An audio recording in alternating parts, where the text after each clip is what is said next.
بسم اللہ الرحمن الرحیم۔ میری عزیز بہنوں، بیٹیوں اور بھائیوں، اللہ کے فضل و کرم سے میں اولاد کے حقوق پر 40 حدیثیں آپ کو سنا چکا ہوں۔ والدین کے حقوق پر بھی 40 حدیثیں میں نے آپ کو سنا دی ہیں۔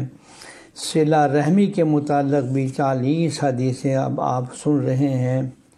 آج میں شروع کرنے لگا ہوں کہ بیوی کے حقوق کیا ہیں، اور 40 احادیث میں بیوی کے حقوق پر بیان کرنا چاہتا ہوں۔ آج پہلی حدیث نبی کریم سرور دو عالم صلی اللہ علیہ وسلم نے فرمایا، تم میں سب سے بہترین وہ ہے جو اپنے اہل و عیال کے ساتھ اچھا سلوک کرنے والا ہو، اور میں تم سب سے بڑھ کر اپنے اہل و عیال سے اچھا سلوک کرنے والا ہوں۔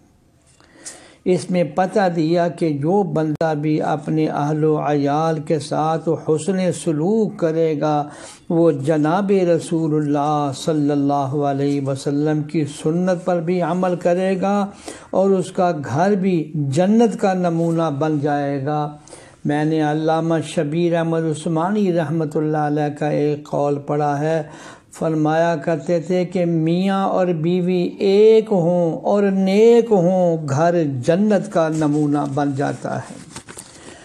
دوسری حدیث میں آپ کو سنانے لگا ہوں کہ حضرت صلی اللہ علیہ وسلم نے فرمایا کہ جب تم گھر داخل ہونے لگو تو گھر والوں کو سلام کہو، اور جب الوداع ہونے لگو تو بھی گھر والوں کو سلام کرو۔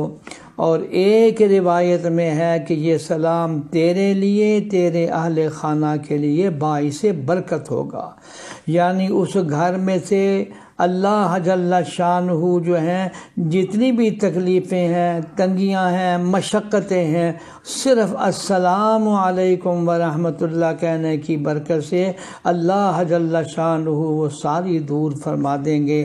اللہ ہمیں قدر کرنے کی توفیق عطا فرمائے۔